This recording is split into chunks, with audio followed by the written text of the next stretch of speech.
Guys, welcome to The Pulse. Every week we do this, talking to exciting people, making a difference, doing cool things.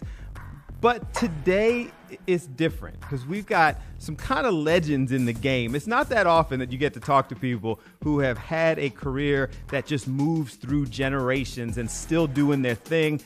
I'm excited that we are joined by two members of the legendary Jackson family, Marlon Jackson, Tito Jackson. Join us today on The Pulse. Gentlemen, thank you so much for spending some time with us. Thank you for having us. We appreciate that. Nice to talk to you, Bill. Was it 50 years in the game? Like, what does that feel like to be able to say we've been doing our thing for 50? We don't think about that way because we enjoy doing what we do. When we were kids, I started doing this when I was about 8 or 9 years young. And we just enjoy doing music. We enjoy performing. We enjoy do this. And to say that, wow, it's been 50 years, have gone by so quickly. But we do appreciate the fact that the fans are still out there supporting us. So we don't take it for granted. We really appreciate their support. And it's really nice when you're out on the road, you see a fan that you haven't seen for 20 years or so, and you see them and see how they've grown, and they still enjoy the music, like Marlon said, and excited about what's going on with the Jackson brothers. So I appreciate it too. My next question was going to be, are you still enjoying this after doing it for so long? And you both, there was no hesitation. You're doing this because this is fun.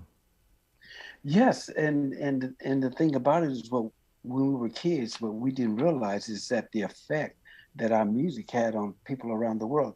And I say that is because we was just in Australia about a year and a half ago, and some people came up to us and they started crying to us and saying, what took you all so long to come back?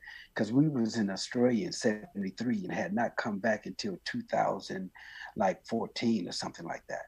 And they were really upset, but they really enjoyed the show and just thanked us for coming back. And we didn't realize, those type of things happen with the music that we've done over the years. Tito, you're still just having a good time doing it?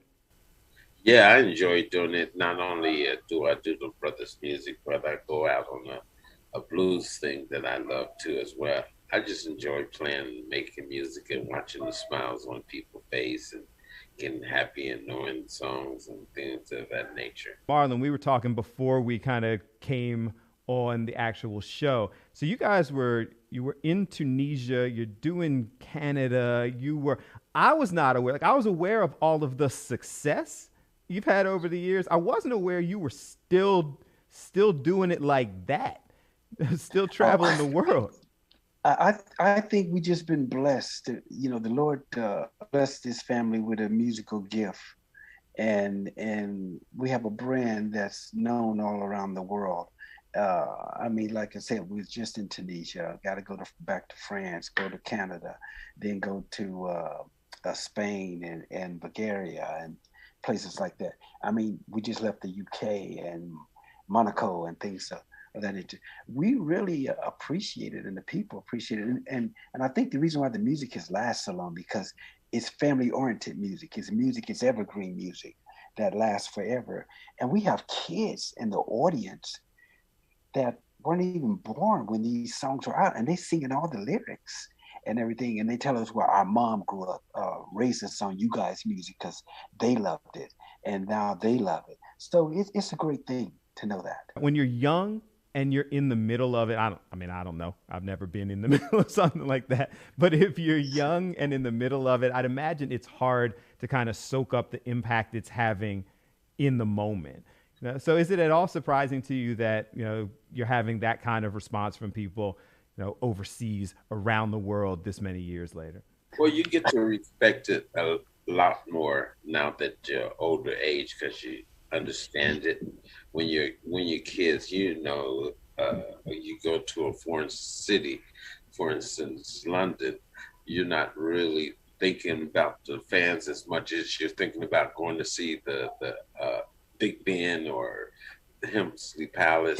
Changing of the guards or something. Yeah, we were excited about those things because we were learning about it in school. And not only did we read about it in school, but we get to experience it. So you go back to the classroom and share your experience to the kids, and they don't believe you. Next day you come back with the pictures. And back then they didn't have the internet and all these things that you trick photography.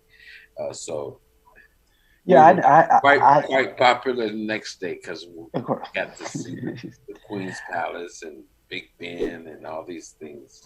So and, yeah. and the thing about it is that I remember so well when I was in high school, and we went to a private school, and we were studying, British history.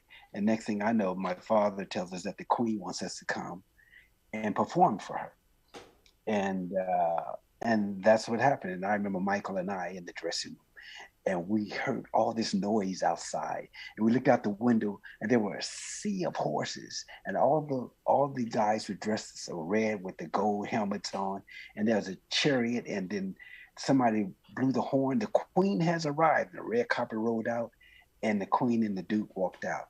And after reading about this stuff in school, then you see it firsthand with your own eyes. It was mind-boggling, and it's just a true blessing. To me, it wasn't about releasing great music that we've released that you all call great music. It was about uniting the world together in unity and harmony and peace as one through your music, and that's what we did wherever we went around the world. And as I got older, I understand it now.